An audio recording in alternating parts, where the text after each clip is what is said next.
class is largely going to be practical application. All right, so we're going to do a lot of drilling. We're going to do a little bit of theory on them, but most of the time is going to be taken up by stabbing. And then we're going to do some feinting at the end. We're going to go through some stab feints, or some stab drills and some feinting drills. Just before we get there, I want to go ahead and say that drilling feints is really sort of difficult, because the entire point of a feint is you don't know that you're going out, right? And it's hard to drill that, because your opponent sort of knows that you're going to try and sell them on something. So when we get to that, or when we're working on the stabs in general, just go ahead and play along and let them stab you, and go ahead and buy the fake if it looks at all decent, because this is practice. Alright. Section 1. Stabs. That wasn't an evil enough smile. Thank you. Section 1. Stabbing lobster. Sweet! Into cannon. Stab from lobster into cannon. Quickly, someone, what is the advantage of a stab over a normal shot? Shortest point, A to B. Is the shortest point. It is a line. Anything else? It's hard to see coming. Very solid if you do it right. Yeah, that's kind of a side effect. It's a little bit harder to see coming. It's a little bit harder to see coming. Why is that? Because it comes directly at you. Just you're not seeing a profile. Right. It's only moving in really one dimension. Mm-hmm. It's more difficult to block because you're not blocking a line, you're blocking a point. Correct, which is much harder to do. If you had taken my Florentine class, like he did, you find out that there's ways to do that anyways, but it's still much harder to block than a normal attack. Also, what's really good is a partially blocked stab is still likely to hit someone. Alright, if I partially block, or kind of crappily block a wrap, I'm likely to knock it off where it doesn't matter. Okay, it's likely to bounce off, it's likely to keep going, it's likely to hit the ground, whatever. If I partially block a good stab, I'm likely to push it into another part of my torso, or push it into my groin, or push it into an arm or a leg. It's probably still going to connect somewhere. Stabs are very forceful. You've got to get them early, and you've got to get all of them in order to avoid being hit by a stab. Alright? Shields are really the best thing to stop a stab, because you can just put it there, and no matter what happens, it's pretty much going to stop. Blocking one with the sword, very iffy unless you do it just right. Alright. Correct stab form. I need a volunteer, Lopter. Alright. Generally, you're going to go from a up guard position when you're stabbing. You drop it down. As you drop it down, if you're in a fist grip, go ahead and move up to a saber grip. Saber grip has my thumb up like this. Everybody see this? That's so you waste no energy. Part of it. And you're sliding down your hand. Yeah, but it's also for the tip control. It's much easier to control the tip of a stab, which is all that we're going to be hitting them with, hopefully, if you've got the thumb up than if you have just the fist. Alright, so you come down from this where you've got the fist, thumb comes up.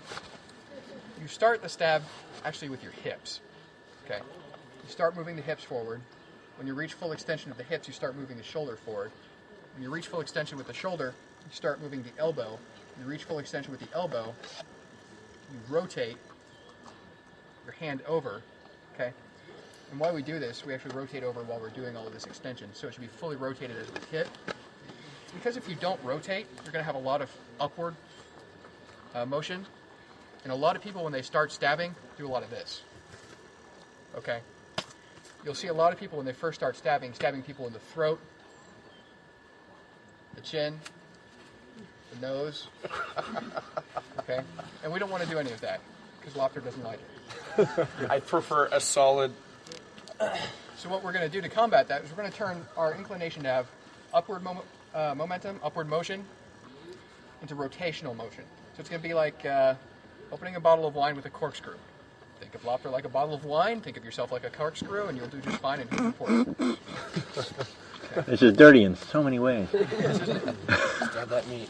Starts up, goes down, hips start forward, shoulder starts forward, hand starts over, stab. Okay? And you see what's happening is I've ended up with my thumb rotated about 90 degrees. My thumb is starting facing up, and when it's ending, I'm facing left, as my thumb is. Alright? If you feel that if you're having still upward motion, rotate your thumb more. Okay? Basically, the more you rotate your thumb, the less upward motion you'll have. Because what's actually happening is you're starting to go slightly up and you're starting to go slightly to the side and it's evening out. So, if you actually need to stab down for whatever reason, you just rotate completely over. You'll stab down. Oh, I missed, damn it. That's not a good That'll thing. cost you. Yeah. There you go. So if you get full rotation, you stab down. Half rotation, you should stab straight. And if you want to stab up for some reason, if you're doing like a drop stab, which we'll do later, there's actually no rotation. Okay. But again, proper stab form, start up, come down, start with the hips, forward, forward, forward, forward, forward, rotation. All right. All right, a stab is the quickest possible attack with the least wasted motion. Point A, point B. Point A is your hand, point B is them. There's this whole stick-like thing in the middle, which should be protruding through their spine when you're done. Stabs are very hard to block due to their speed. They're very, very, very quick. All right, it goes from 0 to finished really quickly. Wraps, some people have a wind-up. A lot of people have to go out real far to get a wrap. A stab is just done. Very short motion. And of course, it's moving in just one dimension, which is not only hard to block, it is actually hard to see because there's not a whole lot of perspective of the tip getting larger, which is how we judge single-dimensional objects approaching, is through their increase in size. That's why people can get snowblind in a very uniform environment where they have nothing to judge distance. If you see a matchbox sitting on a hill, it looks like a building very far away. I don't know if any of you are familiar with that, or if you've had to deal with that, but it's very much the same thing. If you're looking at just a single round dot approaching, it's very hard to judge that distance. Okay. Which is handy for pointing it at people's face. We'll get into that later. That's not a joke. All right. First one we're going to work on. No. He'll learn quick. Should I stay right here? Did you see the rotation on that one? I didn't quite catch the rotation there. Yeah. Actually, I just put it out there and started rotating. Yeah. Also, what I'm doing is I'm bracing my thumb against the bottom padding of the sword, so there's no give. Right? There is none of this sloppy sliding in your hand shit. No, that's bad. We don't want that. That's for friends, because stabbers don't have friends. First thing we're going to work on is pump stab the Florentiner. Again, this is practical application. If you took my Pass me those Florentine two class, swords, you please. care about this very little. However, if you haven't, this is very effective on Florentinites. All right. You're actually going to over-exaggerate the dropping down. Okay? So you're going to drop it down. You want them to see that. All right? Florentiners expect to be stabbed, so what you're going to do is you're going to give that to them. You're going to give that to them by pumping. Don't do the right thing. Damn it. Okay. Stab. They're going to overcorrect. They're probably going to go way over like this. We pull back a little bit. They're going to think that they're being baited out for the hip or something, so they're probably going to go wide at that point. So they're going to overcorrect, then they're going to go wide, and then we're going to stab them. So, drop, pump, stab. Good. All right, so that's what we want to try. Break into groups.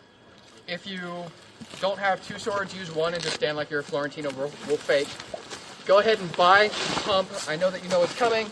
At the same time, this is practice. I'm going to go around and correct form while we're doing this. Pump stab the Florentiner. Yeah. Did everyone feel like they got their form issues with the normal stab worked out? At least, Working on basically. it. Yeah. It's much simpler than you'd expect. It's just drop, turn, and rotate. That's it. If you rotate too much, it'll go down. If you rotate too little, it'll go up. So if you're going up or you're going down, just change your rotation. If you end up at a flat 90 degrees on your thumb, you're probably just about right. Okay. All right. We're going to move on to drop stabbing the shieldman, which is, again, very specific. Now, this stab is going to end up either in the crotch or their belly from underneath. I'm fine with either of those. They're both kill shots. You do whatever you feel is most appropriate. I'll do whatever I feel is most appropriate. We all know what that's going to be. Laughter! You wore your cup, right? Don't block it. Yeah, don't block it. You know what? I think I'm actually going to need to alternate between targets on this due to the nature. Ked, come up here. Shit. What's basically going on here is you've got a shield over here, or maybe you don't. Maybe you're a single sword, or maybe you've got a sword over here. Whatever. You can tie them up somehow, or if you can just get them on the defensive. I've got other equipment. The point is you can do it with anything.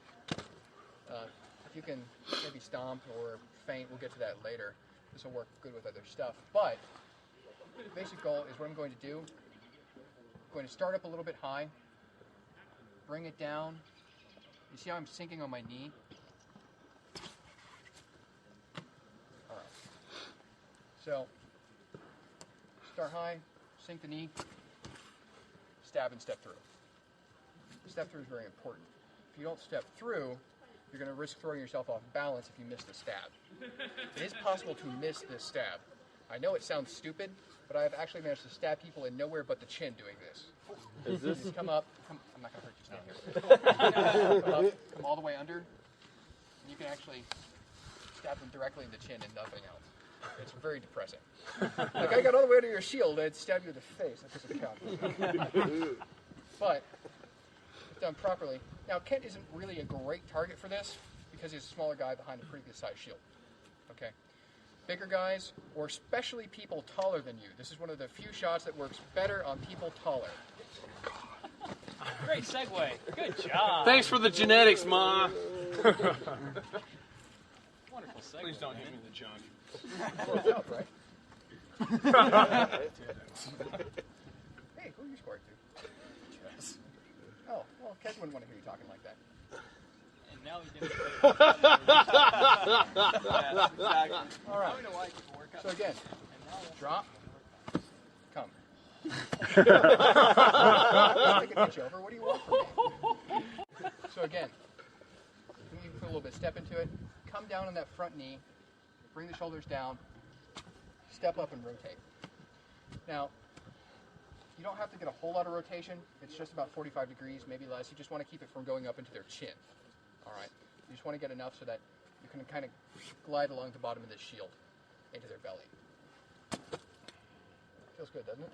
It's nice and solid. It's like butterfly kisses. If you've got a shield or a sword or something, it's going to be over here. And you're going to probably push them back. All right. Which is great. If you push them back, you know that they're probably going to take it. So again, drop, stab. Okay, break up into groups. Action. All right. Did everyone get a chance to feel the inherent love and power in the stab? Oh yeah. Multiple times. With the drop of the knee and the spring. Oh yeah. Spring. It's all about the spring, I'm discovering. It is. It's all about the spring. You just coil that knee and then punch off of it and drive right through their kidney, through the front. Does anyone have any questions with this, or did they notice anything they liked or disliked about it? Any problems? Any success stories? Did it just click at some point? Yeah, you've done it to me plenty on the field. Yeah, well, Looks good. But do you understand what I'm doing now? Yeah. All right. Can anyone see any good applications for this where they go, yeah, you know, if I just had this in my toolbox, there are a couple of guys I could just own? Yes. Yeah. Yes. Yeah. Yeah, it's really great, especially for Florentinians or single sorters. You go, oh, how am I going to open up that shield guy? Stab him in the junk. He'll open up pretty quick. He'll drop his shoulder after that. Yeah. If you stab him in the junk, you can reliably hit him in the shoulder. We'll be guarding his lower portion. Absolutely. And the great thing is, you just have to fake it the next time and get that shoulder. Honestly, you could just tell them, hey, look, you can't cover your balls and your shoulder at the same time. Why don't you just pick one and I'll hit the other? When presented with this option, most people are going to go, you know what? Just swing at the shoulder. It's okay. I'm just going to leave my shield down. We'll call it good. All right. So are there any questions about that? Did anyone feel like maybe they aren't quite sure about how part of it works? It's really a very simple dynamic. Good. If you have any questions at any time, just feel free to stop me and ask. I may not know the answer, but I can probably fake it and you won't know the difference.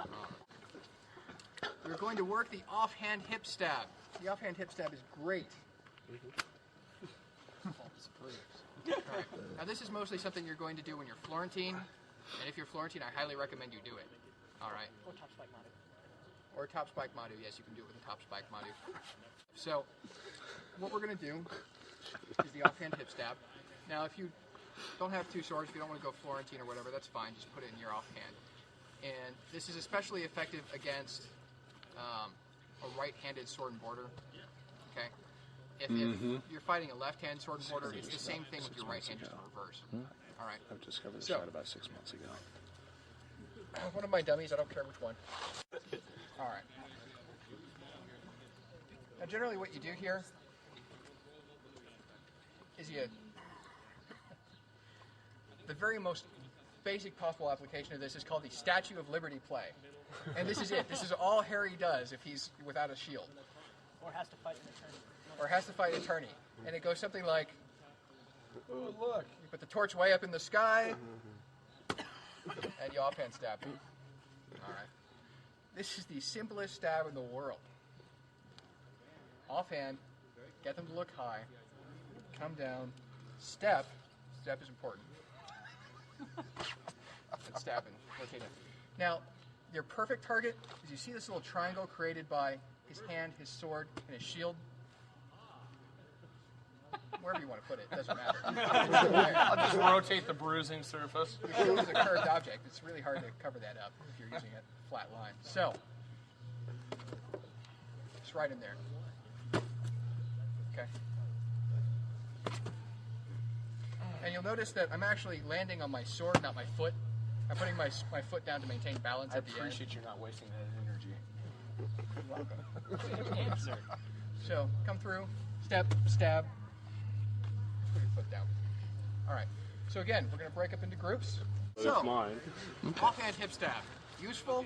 Highly. Yes. Yeah. One of those things that you go, wow, I probably should have just been doing that all along. Yeah. Like I told you, I discovered the stab a little higher about 6 months ago, and I'm getting a lot of that, but the probability has gone up 1,000% Yeah. coming Just in come below that under it. pommel. You can jack them nicely in the soft spots, and then they get really, really concerned about it. You know, just like stabbing them in the nuts. If you stab them over here under the ribs, Here comes that shoulder. yeah. Becomes even more useful when you do that once and then feint over there. They'll open the shoulder up for you. Yeah, it's like, oh, look, you just hit me in the shoulder.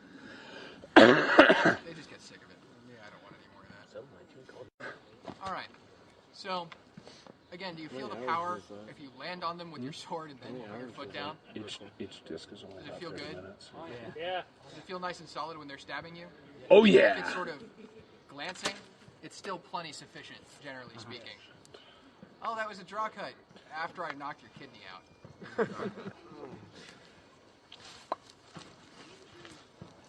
Does anyone see a useful application for this? Yes. You're going to go home Should and try give and me the green light to stab people? use that. Oh, yeah.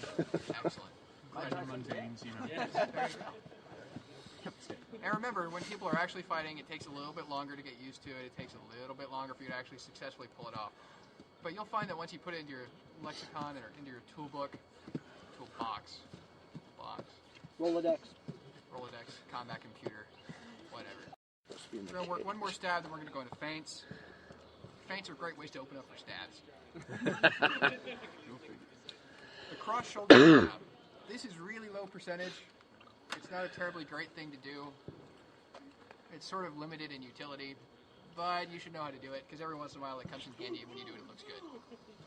So, and people will attempt to do it to you and probably stab you in the face. All right. This is really pretty straightforward. This is almost universally 100% sword and shield shot. There's not a whole lot of need for this if I'm Florentine or, I guess single sword. There's some instances where you can do it, but I can't think of what they might be. All right. I'm sword and border. Huh? Surprise. Anything can be effective if they really just don't see it coming, but generally speaking. I find if I jiggle my shield a little bit low, they'll either try and drop and match me, or they'll throw high on the shoulder, which is fine either way. As soon as the sword moves out, or as soon as they start going down, come up. I'm going to drop my shield so you can see what I'm doing, but I have a shield there. I'm going to come up, come around, come in tight, get a really nice tight angle on it, and rotate my hips, towards Ken. We want to turn the other way so they can actually see it from this angle. Sure, I'll stab you again. You don't want to see him stab me again? Better you than me. Go ahead and show it. It's free. I can. All right, so I'm starting up here. Again, I'm going to drop my shield or jiggle it down, trying to get him to swing. I'm trying to get him to lower his shield. I'm trying to get him to open up just a little bit and not be paying attention to what I'm doing because this shot is not the fastest in the world. And as soon as he does that, coming up and blocking, coming up, getting as tight and as pretty much vertical as I can, and then rotating my hips and pushing down. I think we got the sound on that one. You did? No. Good power from that. Yeah, anything involving your hips and your shoulders, you're going to get good power from. That's all I teach in my class over there. Body mechanics, how to hit people with your hips. Yeah. Yeah, you can generate a lot of power hitting people with your hips.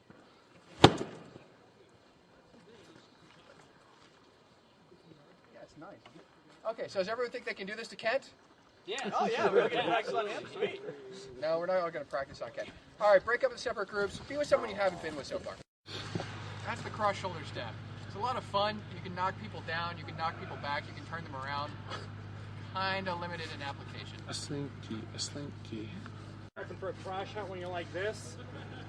No, it's because there's a long way to go, and it's a very small target area. Yeah, So yeah, people are notice moving, that. it's difficult. Yeah, she had a tiny little target area like this big. Well, she's a small person in Yes, general, she but is. yeah.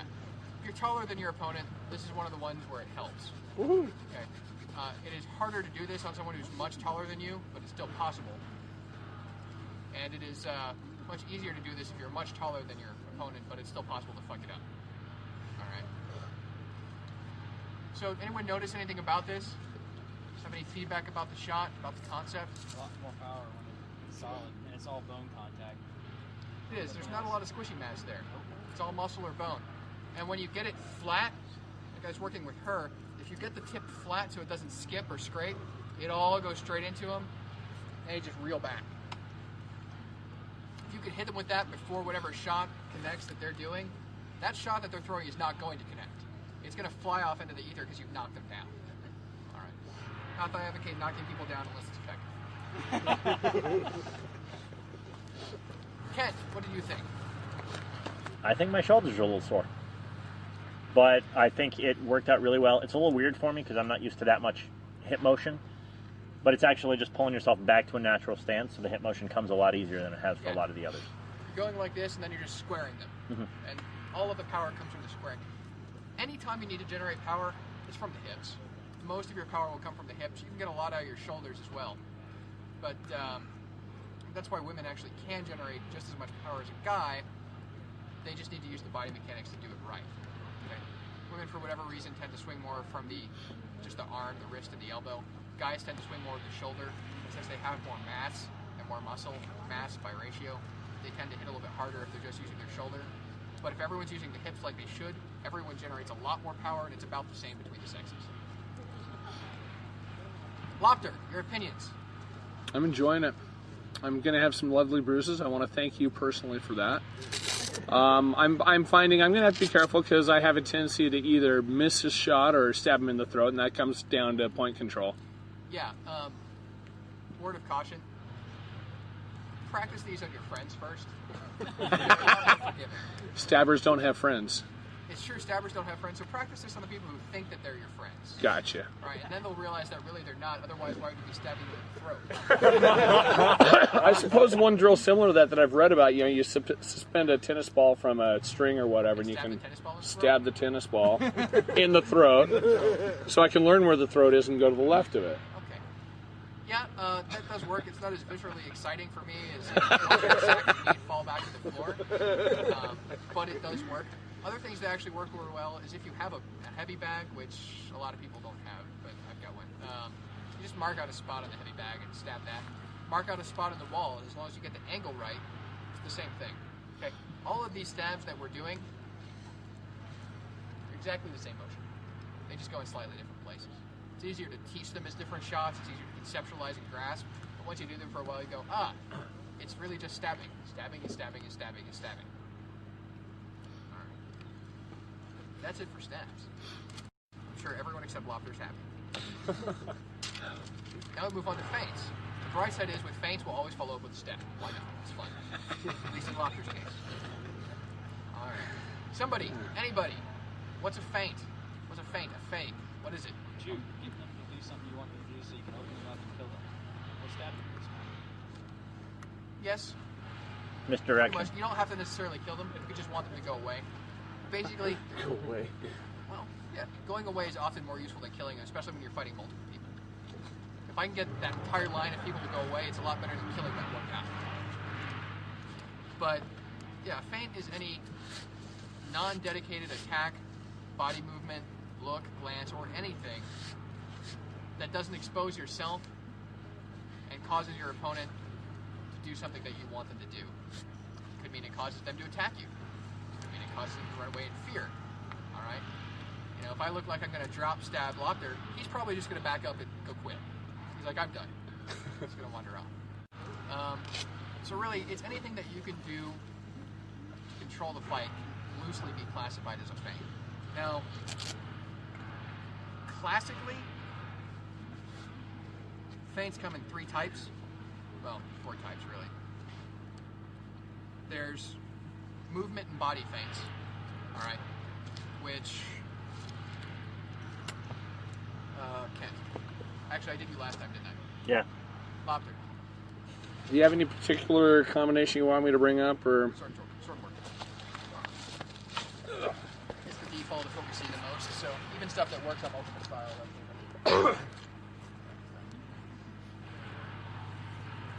Just gonna force me back to the camera range, aren't you?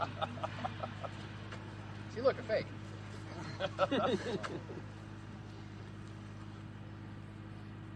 If I want Lopter's sword to come up and I want his shield to go, alright.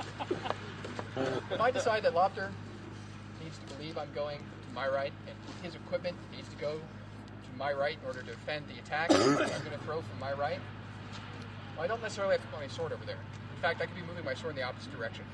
It turns out probably 90% of the people in the world, well, in Amtgard, pay attention to the upper body and the head. If your upper body and head are going in one direction, that's the direction that you're going as far as they're concerned. They're not really paying attention to your hands or your weapons, which seems sort of antithetical and stupid, but nonetheless, that's where they're going. They're not paying attention to your feet, even though you can't really go anywhere without your feet, right? But if I do this, he's going to turn in that direction, expecting me to continue the motion and throw a wrap. Well, I'm not. You go like this, get him open, come back, and pop him, or throw a shallow cross to the arm. Whichever. I'm really just trying to get him to turn with my body so that I can take an advantage of him now that he's open. Because I'm not really there, he just thinks I'm going to be there.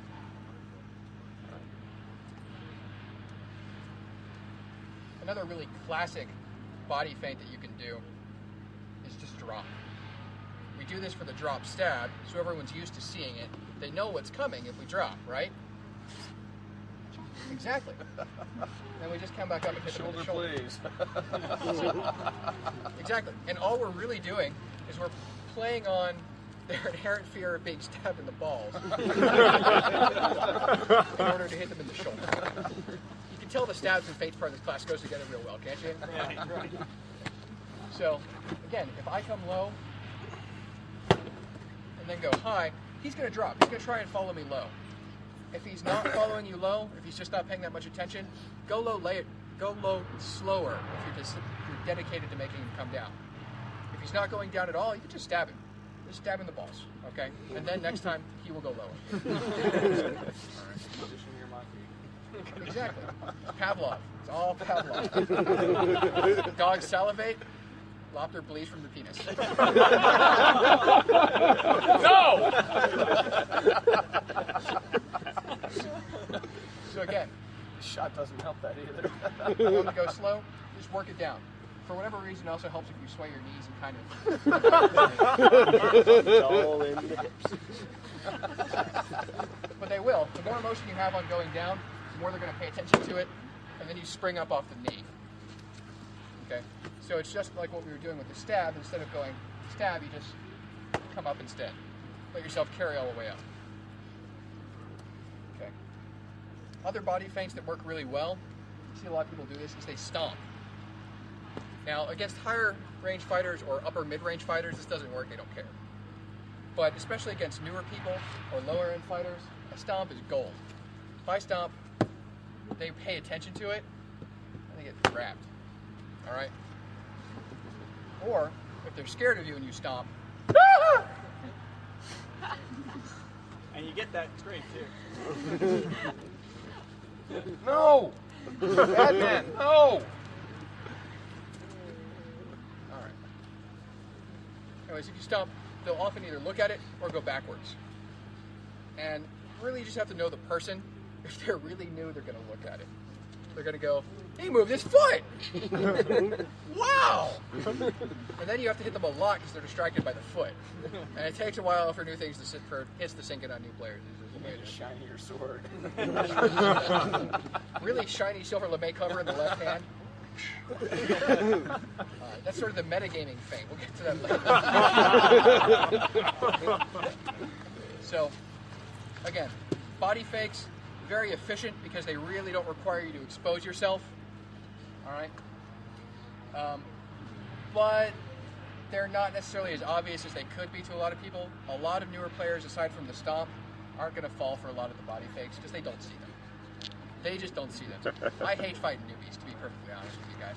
I mean, what it comes down to is I've got a really refined, technical fighting style, and they don't have any clue that they're supposed to be falling for all my shit. Like, I'm going to stand here and swing at your head. Like, oh, that's great. I'm going to block and then knee check you and stab you on the way down. But it's frustrating all the same because I feel like I'm having to sink to their level rather than doing something very suave. Coming to the crowd. Yeah. Well, you got to fight to your opponent, right? Okay. So, we are going to work a body fake. Just because it's one of the better ones, we're going to work the high-low. Alright? It's just like what we did earlier with the drop stab.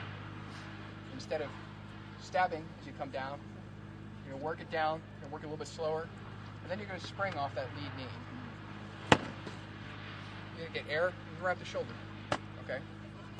This is very basic, very 101, works on basically every shield guy on the planet. Alright? Alright, break up into groups. Someone you haven't fought with before, if possible.